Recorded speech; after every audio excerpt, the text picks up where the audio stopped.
Ja, Lára, annað sæti á Norðurlandamótinu. Hlýtur að vera sátt með bæði þessa frammistöðu í dag á móti Svíþjóð og árangurinn í heild. Já, mjög.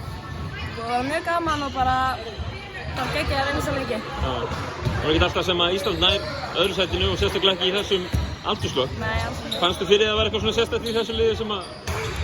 Já, við erum margar bara efnilegar og góður hópur og bara skemmtilegt að spila saman, þannig að, já. Þetta ólíkur körfuboltinn sem við spilaði hérna eins og á Íslandi er þetta aðlagast? Nei, þetta er alveg svipað en, já. Já. Þessi leikur á móti Svíþjóð, var eitthvað sem kom okkur óvart í leik Svíþjóð í dag, eða voruð þið búin að skoða þetta? Við vorum búin að skoða þetta allt, en við heldum að það myndi pressa meira heilavöll. Já. En það gerði það ekki, þannig að við vorum undirbúnar vel, mjög undirbúnar. Þægilega að það pressa ekki heilavöll. Já. En mótið svona í heild, finnst þér, hefur ekki verið gaman og hérna, gott að vera með þessi stelpum hér? Jú, bara geggjað. Hlakka til næstu verkefna með liðinu. Já. Frábært, takk.